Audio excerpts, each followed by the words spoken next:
were doing it and it was like so good and I started like squirting. But then I just like super relaxed and I peed myself and I peed his mattress and I didn't drink like water like for 2 days. So he was like, oh my God, this smells so much like pee. And I was like, no baby, never. But it was. It's yeah. Hi everyone, this is your hostess Terrasha, and welcome to a new episode of Spread, the show in which we spread it wide open for your pleasure. For today's episode, we have a real sex expert and a true professional. She's a sex coach that focuses on empowering all types of people to live a fuller and joyful sex life. So please welcome Irene Cerdas. Thank you for having me, Spread. Very excited to talk to you today. I'm so excited as well to have you. As I was telling you before, I'm a follower of you, so it's a pleasure to have a trained person, a trained coach, to show us a little bit about orgasms. Yes, love the topic. Right? Everybody loves orgasms.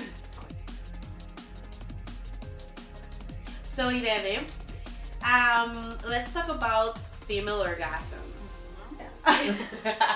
Okay, I think independently from your gender, there's just orgasms, right? And there's a lot of talk about types of orgasms, and I like to talk more about ways to orgasm. And this is because there's only one type of orgasm, and that's in your brain. Oh my God. So that's the only type of orgasm we have. If we don't have a brain and a nervous system, we can't have orgasms. Basically, that's it. Because you need the nervous system to send signals from wherever you're stimulating to the brain. The brain interprets that as pleasurable, and that's how orgasms happen. There's a lot of factors that go in there. Obviously, we can't go into all of that. But I think that's the most important, because you can orgasm in any way you can, right? If you have the nervous system and a brain, you can orgasm however you want. And this is, I like to mention it because, you know, people who have like spinal cord injuries or have lost some kind of sensibility in their genitals or whatever, they can develop, you know, getting an orgasm from stimulating their earlobes or back massage or something like that. Or their nipples. Or their nipples, exactly. So that's why I like better talking about ways you can orgasm instead of types, because that also centers things into like a checklist. Like, do I have these kind of orgasms? Have I had this kind? And so it's just quantifying everything. So if you think of ways, then you have like a million possibilities, right? Yeah. And that's why I don't think about it as in gender as well, because men can also have any kind of orgasm if they want, as females. So I think it's you know, there's this kind of list about, are there vaginal orgasms, G-spot orgasm, A-spot orgasm, anal orgasm, nipple orgasms, T-spot orgasms, C-spot. Yeah. It's just all lot. The alphabet. Exactly, all the alphabet, and it's just thinking of how ways you orgasm, right? Just focus on, and we're very genital focused as well. That's obviously like the most sensitive parts of our bodies that are going to get to orgasm. That's how we trained our body to. But you can orgasm in many other ways. So you can orgasm in many ways, as you said. This brain, body experience. Now, as you were mentioning, like you don't necessarily need to stimulate your penis or your vagina like to have an orgasm.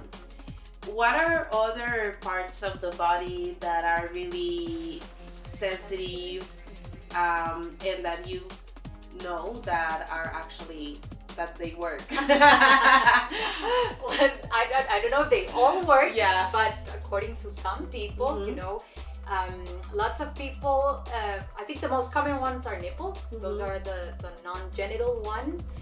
I think a combination of genital stimulation is like the best orgasms, in the sense that you're stimulating a lot of erogenous zones at the same time. So if it's, you know, anal plus clitoris plus vagina plus nipples plus kissing, I mean, it's just all like, that in one. exactly. All at the that's same what time. I love.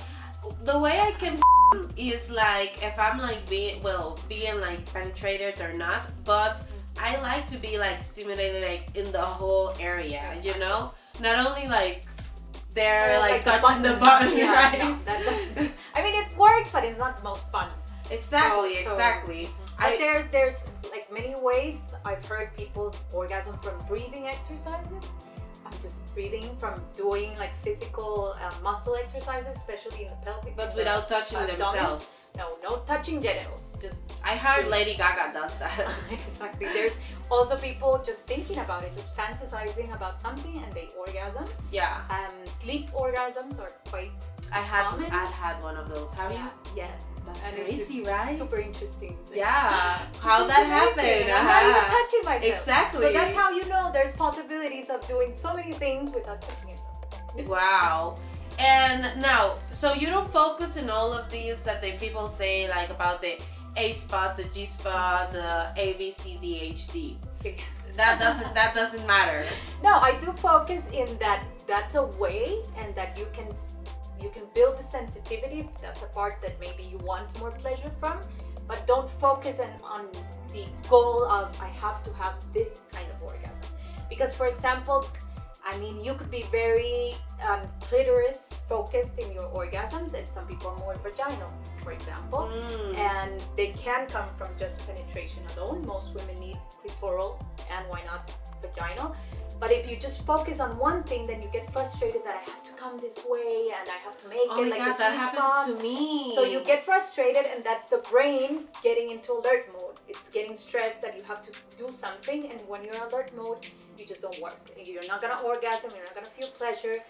It's not gonna work. Yeah. So you have to stress, look anxiety, for the relaxation, the right state of mind. Exactly. They feel safe. They feel confident. They feel not stressed. Feel relaxed, and just enjoy. Like, okay, I'm gonna try this part of my body and see how it feels, independently if I reach orgasm or not. That's not the main goal. So I feel as well what we are coming into is a matter of knowing your own body, right? Yes. So don't put your orgasm on someone else. Exactly. Well, first of all, yes, you know your body, and your pleasure is your responsibility, right? I don't sleep with someone and expect them to know exactly how to touch me, what rhythm I like. Yeah, unless you send them a message with all with all the lists. That we usually don't do that. We like have some kind of surprise and curiosity, mystery there. But I do think it's important to know your body, to ask for what you like, what are your preferences, your limits, what you don't like, and that way you can guide the person to how I reach, orgasm. But knowing your body is important, and knowing what things make you feel safe and what things make you feel comfortable with that person in order to be in that state where you can orgasm. It's like sneezing. You can't sneeze on purpose, you can't just say, I'm gonna sneeze, I'm gonna orgasm. No. You have to let it happen. Yeah, orgasms happen without controlling it. Exactly. So let's say this is my first time with a guy, and I'm not thinking about a second time with him. It's just like a one time. Yeah. So for me, it's kind of hard, like, to communicate with someone that I don't know. Like, it's a one night stand or something like that.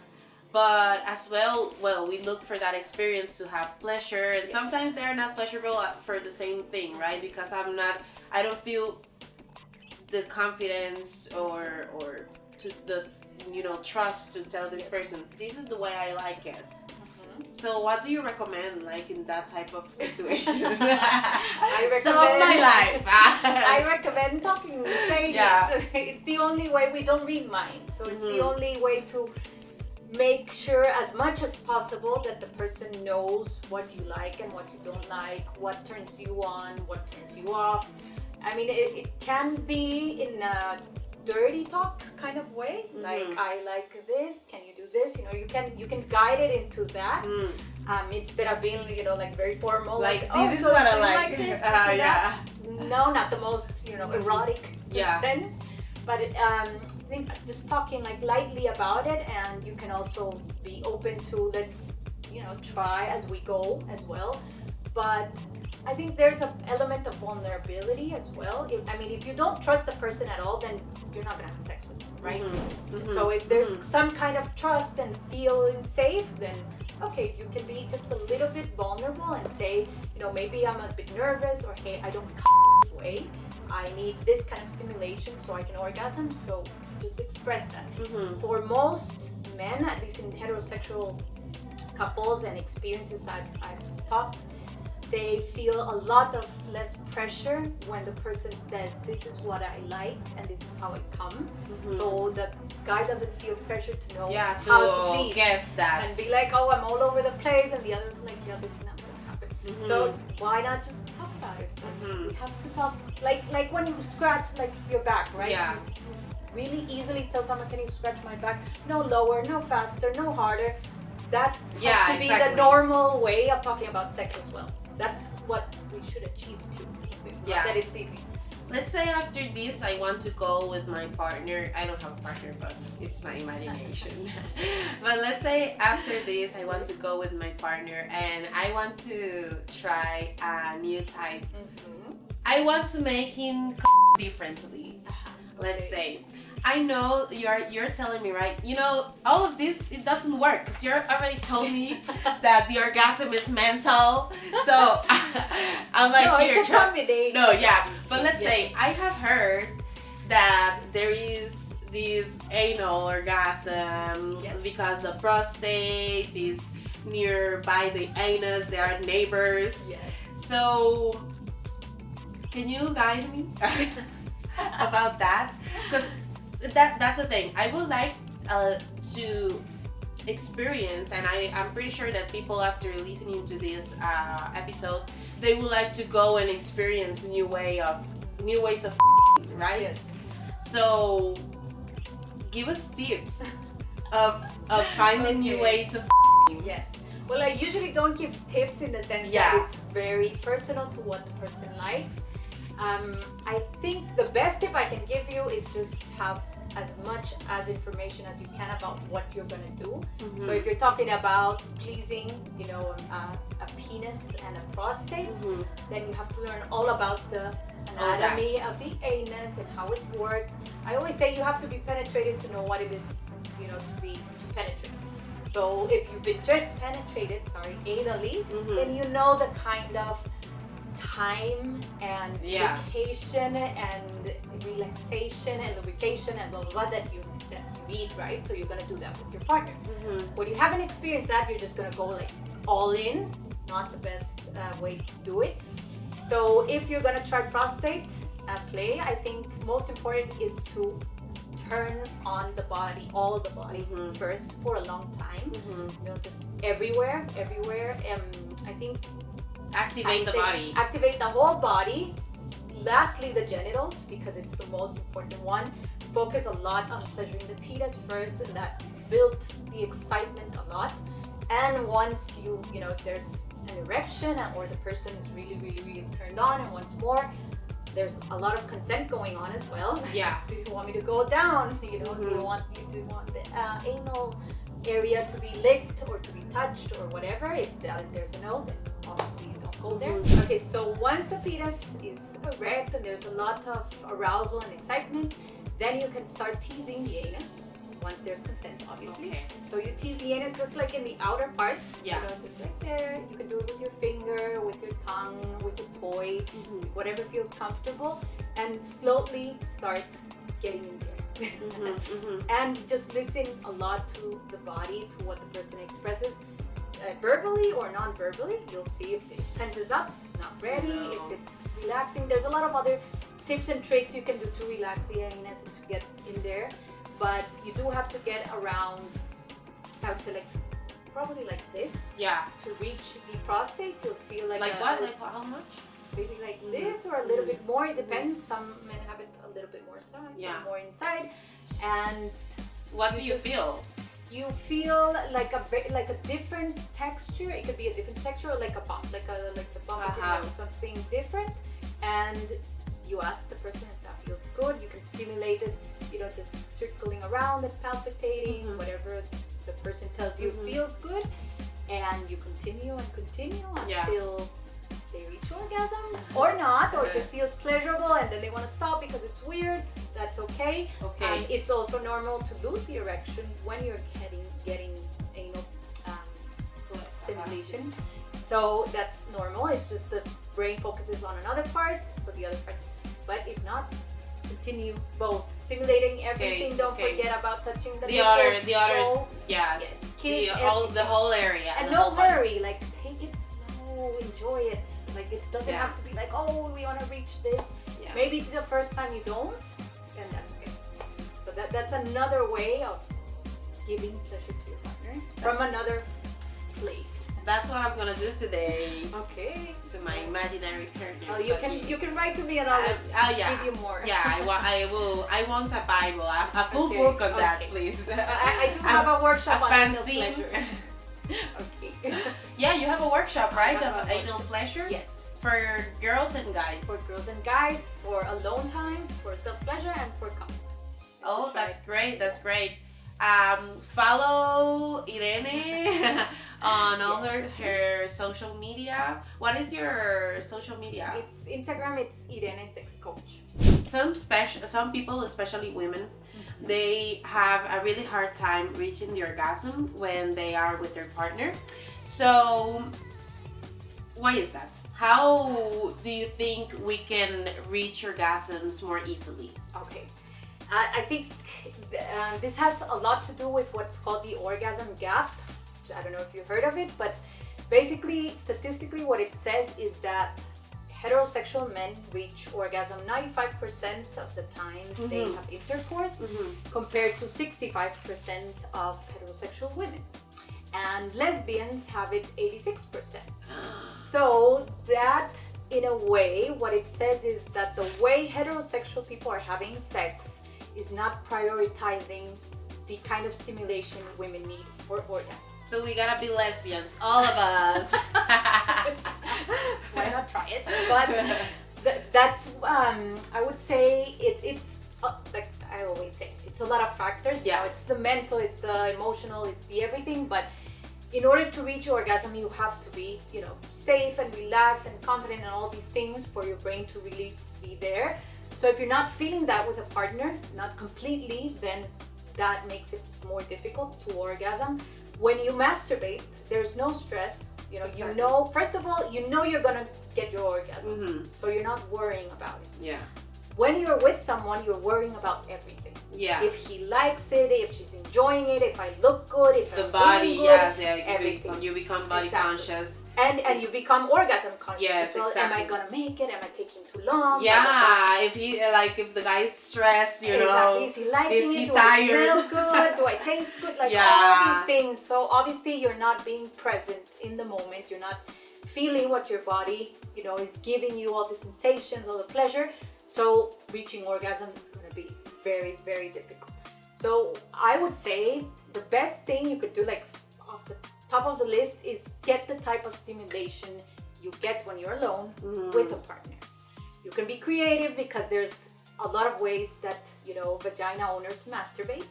So it's, it could be rubbing onto something, it could be pressure, legs together, it could be just clitoral stimulation, whatever. But if you can get that with your partner, it's much more probable to reach orgasm. Penis owners, the usual up and down kind of masturbatory habit is very similar to penetration. So we're also giving penetration like the main act, like the what we have to do, how we have to come is from there. Yeah. So obviously it's easier for them if they have the same stimulation their body has been used to forever. Yeah. And how we masturbate is nothing compared to penetration. So obviously there's, a physical factor there that's not helping other than the emotional, mental factors. So I think that should be kind of what we're doing, is redefining how we have sex, what sexual activities brings us pleasure, and prioritizing that kind of stimulation. Yeah. Well, actually, what we were talking like off cameras is that please don't look for references in porn about how to make a girl or a guy because it ain't gonna work, right? Yes. I think you can get inspired in porn as to kind of I don't know, tongue movements, finger movements, whatever, inspires you. But, there's editing and production and pauses and all of these things you don't see, especially communication, which is exactly. So I would say you can get inspired by some things. There's some porn that is made to educate people on tips and tricks, but I would say don't expect people to the same way they come porn or the fast way they porn, because it's entertainment. It's not real life, and real life takes time and takes building up arousal and communication and protection and all of these other things that we have to do. Yeah, so it all sums up as all of our episodes of it's a matter of communication whenever intimacy is involved with someone else, and this is what we learned today.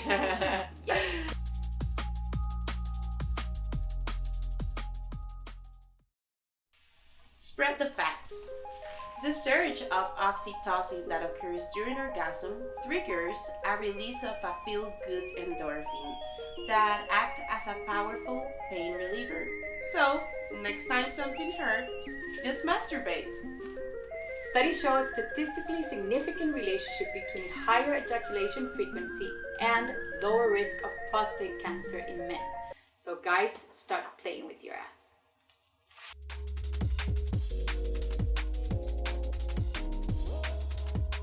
And because we like to spread joy, it's time for us to play a game. Today, the game is Never Have I Ever. Okay. A bit nervous. So, Irene, I'm gonna give you a series of statements. If you have done it, then you let us know, right? And if you haven't, as well, you can let us know. Okay? So, never have I ever had a multiple orgasm. She had. Lucky her.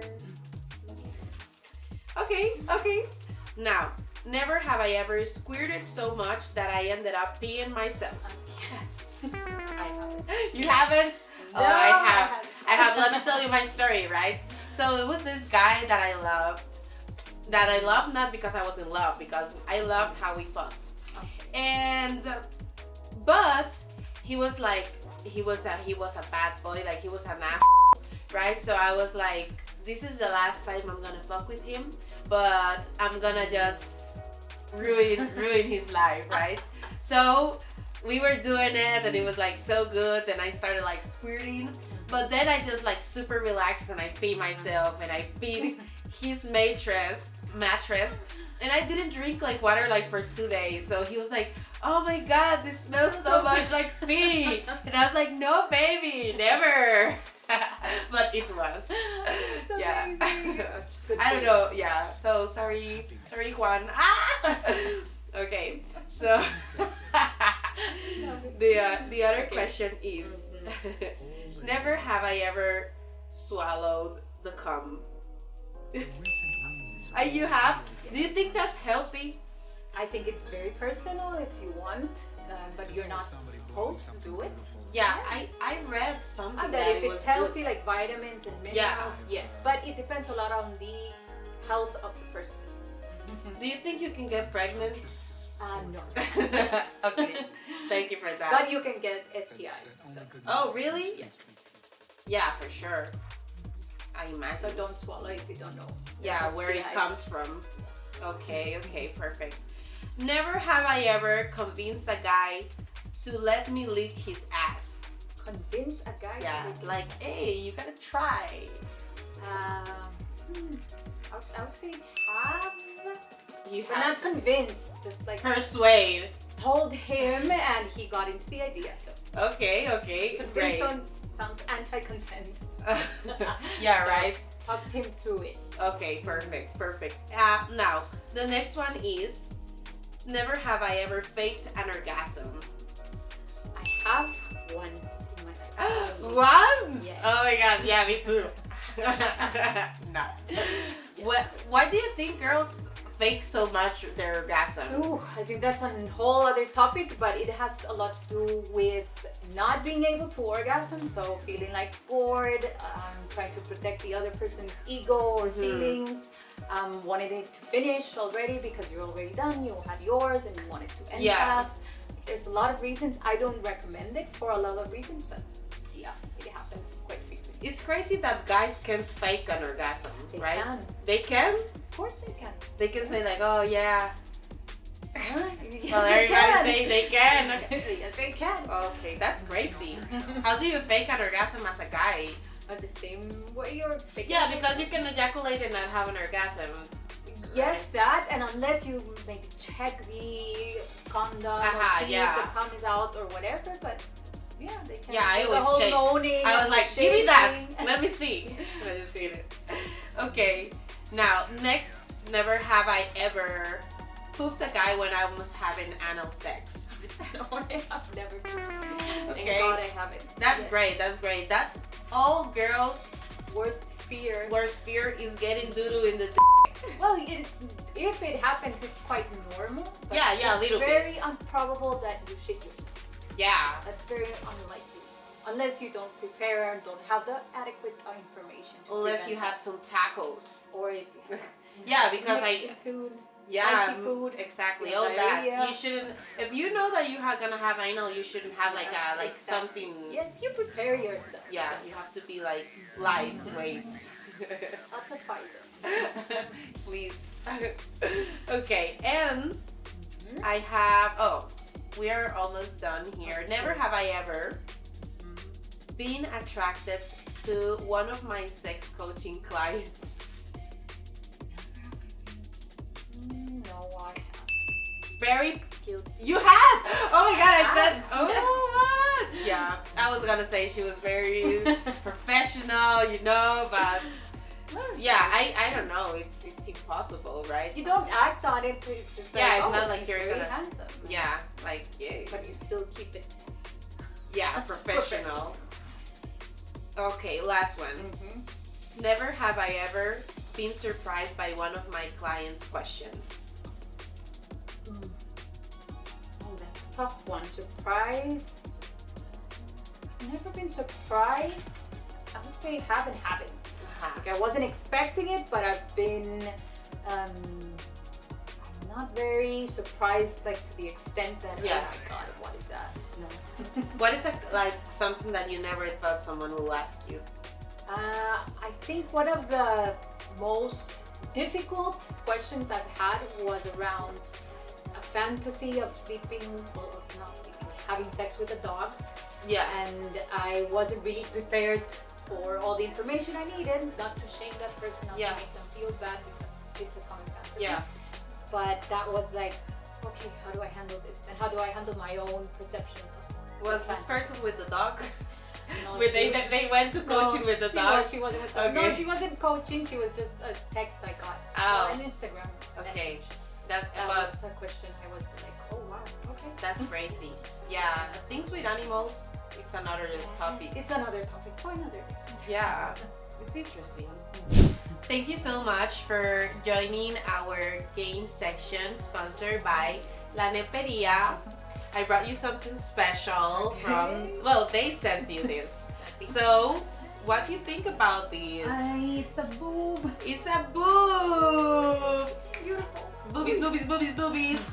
And you know, guys, I love me a good dick.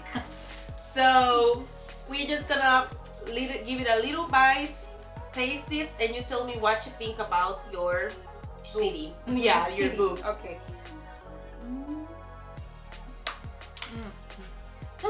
Oh my God! No nipple. No nipple! Look Don't at do this! this at home. Look at this! Well, what you think? Delicious. Tastes good, right? Sweet, nice. Guys, thank you for watching this week's episode of Spread, and thank you so much to Irene, our sex coach, luxury invited person. I love it. So thank you so much for coming. Thank you. I hope you had a good time. Amazing time. You can continue and continue. You can follow Irene as well in her social media. Irene Sex Coach. in Instagram. And as well, be sure to like and subscribe to our channel and our TikTok, Instagram.